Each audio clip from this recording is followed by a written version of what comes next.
Welcome back to my channel, Rethink ADHD. Now, you've probably heard a lot about the ADHD superpower, hyperfixation, and hyperfocus. But what about the ability to detect narcissists and or people that are being disingenuous? Let's jump in.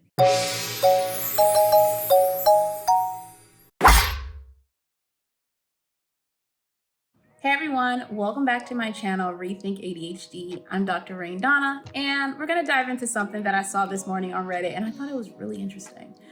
So I'm scrolling Reddit like I normally do, and I happened on a post that said that having ADHD makes you more likely or better able to detect when people are being disingenuous or when they are malicious or just kind of bad character in some way. So that stood out to me because I also have an internal meter for disingenuous / people who are not here for the right reasons kind of thing. And I never really attributed it to my ADHD. I really didn't. I thought like, I don't know, maybe, some people use the word empath. I have never really identified with that. But, whatever you want to call it, I have always known that I have a way of, and it doesn't even take me long. It's weird. I can interact with someone for 3 to 5 minutes and walk away and go, they not my kind of people.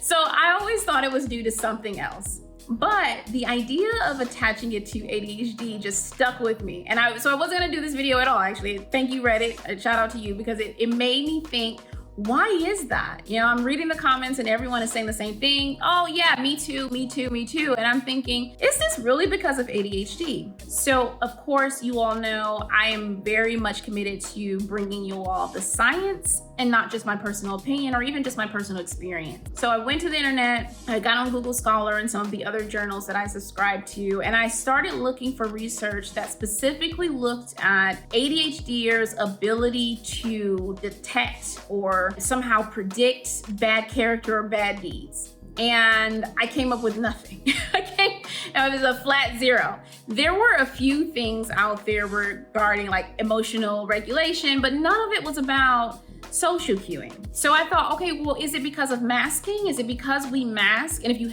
don't know what masking is, go back to the video about masking so you can know what I'm talking about. Is it because we mask? Because the reality is, if you mask, you have to be observing someone to determine what you should and should not be doing. So I was thinking, is it because of masking that we do that? Is it, someone in the comments said it might have been a trauma response. Now, I don't necessarily think that's true because when I look over the course of my life, I don't have many traumas associated with strangers. So why am I able to look and engage with someone and kind of figure it out pretty quickly? Like, oh, this might not be a good fit. So I didn't find anything related to ADHD, but I started thinking maybe I'm being too narrow in my perspective. What else is associated with ADHD that could maybe cause this?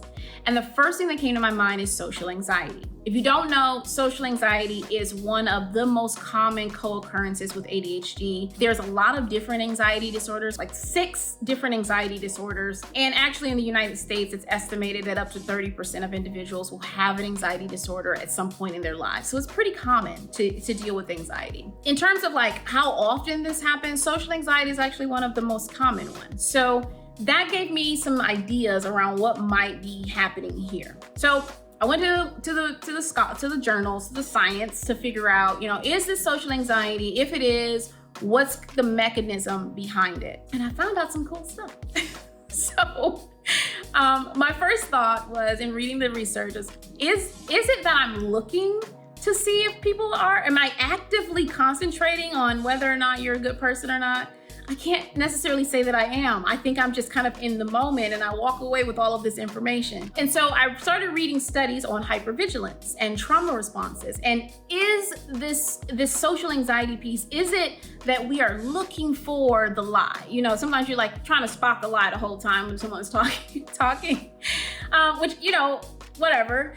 And I found out no, actually the research, when you look at social anxiety and you look and see whether or not people are just attending to the negative things that are around them more than the positive things, there really hasn't been any strong research suggesting that. And so, okay, if we're not looking for it, why do we know it? What's happening here? Are we just more sensitive to social cues and emotional faces, right? People's facial expressions. So I then took it further. Okay, let's explore that. Is social anxiety associated with ADHD or not associated with ADHD somehow making us superhuman when it comes to detecting people's faces or their emotions or their intentions? And it turns out that yes, it in fact does. So in looking at the research, what I found is that the amygdala, which if you don't know what that is, it's kind of part of the reptile brain. It's what tells you and keeps track of everything that you should be afraid of. And it keeps track of all the things you should just kind of stay away from. So the amygdala gets activated when you get into those dangerous type situations and you need to be able to respond. In people with social anxiety, the research is saying that they have an increased sensitivity or increased activity of their amygdala. And when they've tested people and to see whether or not they could correctly identify emotions, whether they be negative or positive, if you want to categorize emotions that way, whether they be negative or positive, they found that people with social anxiety were correct about 90% of the time in what they were seeing. If it was a negative emotion, they had an increased sensitivity to detecting that, probably because of the social anxiety. So we are, in fact, picking up on those negative nuances in people's facial expressions that give you some indication around what kind of person they may or may not be. So we are getting it right.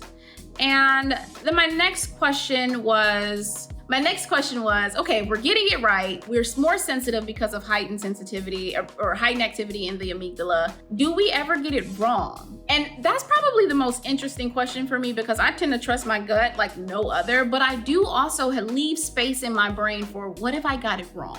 What if I've misjudged this person and I need to go back and reassess? So I wanted to think, what are the situations when I most feel that I'm unsure that I've categorized someone appropriately?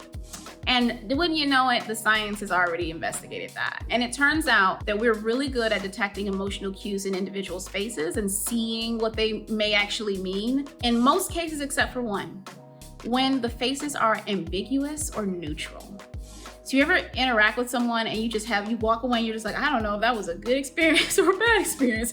I don't know if they liked me or disliked me. Whenever we experience those, because we don't understand it, we will default to this must be a negative experience because of the anxiety, the influence of the anxiety. So in most cases, we're right, except for in the case when we can't readily classify what the emotion is. And that's okay. I can feel that in my life. I see that in a lot of different ways. And I think that, so what that's told me or gets taught me about, myself is that it's important that I maintain the habit of leaving room for mistakes should I need to reevaluate or reassess a person based on my initial spidey senses about who they are. So I recommend you do that too. But in this case, being able to pick out people and call BS when appropriate is actually not because of your ADHD. It may actually be because of an associated social anxiety. And that heightens the sensitivity of the activity in your brain, and that ultimately heightens your sensitivity and your ability to detect negative emotions in the faces of other people. Isn't that cool? I thought that was super cool.